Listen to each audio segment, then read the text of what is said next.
I'm Jamie Costello with your WMAR 2 News update. A 5-month-old little boy has survived after pit bulls attacked him in his house. It happened early Saturday morning on Chapman Road in Randallstown. Garrison Borkowski was asleep when 2 dogs bit him. And there were 4 pit bulls in the home at the time who have free roam of the house. The baby was taken to the ICU and released 4 days later after treatment for a large cut in his forehead, cuts on his neck, and puncture wounds on his body. Right now, fortunately, the 5-month-old is home and recovering and doing well, so we're very, very happy about that. Now, the owner of the dogs isn't facing any charges since there was no attempt to harm the child. 2 of the dogs will be euthanized, and the other 2 have been returned to the owner. Well, it's been an issue for 2 months. Students wanting to cancel their leases after their schools moved to virtual learning, and a housing provider, Medco, is unwilling to do so. And now, lawmakers are pushing for the 2 parties to reach an agreement that that's kind of spares the students some of the financial burden at least. What we need to do is make sure these families, these students are safe, make sure the families are made whole, and then we really need to start asking questions about who are these private-public partnerships really benefiting. And right now, Medco's been very clear. It's the bondholders who they're looking out for. Medco has said it can't release students due to its obligations to bondholders, vendors, and other entities. Parents and students at Towson University, the University of Maryland, and other universities are now working together with an attorney, and they are considering taking legal action if the issue isn't resolved in the near future.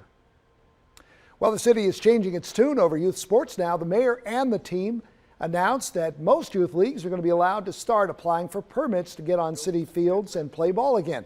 Now, there are some exceptions. Tackle football, rugby, wrestling will still not be allowed. The founder of Baltimore Terps Youth Sports, well, he's happy about this new development. Very happy that we're able to get our kids back out there on the field in some capacity, you know, with modified activities. But still, like I said, just having them out there so that we can get that bond and get that connection back again with them. And there are other rules parents have to follow. Only 2 people per player can watch a game.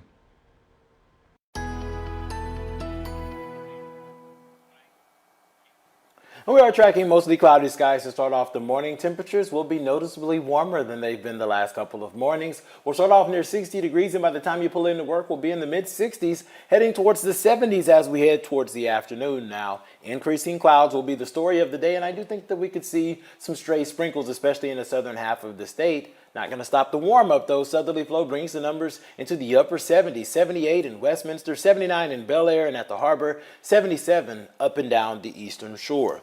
The 7-day forecast shows that it's the warmest day in the period as temperatures fall to 70 on Friday with a slight chance of showers. And then we are cooler behind this Canadian air mass as we head towards the weekend. Daytime highs in the upper 60s through Monday. Morning lows in the upper 40s. Some folks could start off the day in the mid 40s, back into the 70s as we head towards the middle of next week. All right, click with us online at WMAR2news.com for updates on top stories and breaking news. Also, for news and weather while you're out there on the go, download the WMAR 2 News app in the App Store. You can watch live radar and get breaking news sent right to your phone. Thanks for watching. I'm Jamie Costello. This WMAR 2 News update is sponsored by Jones Junction.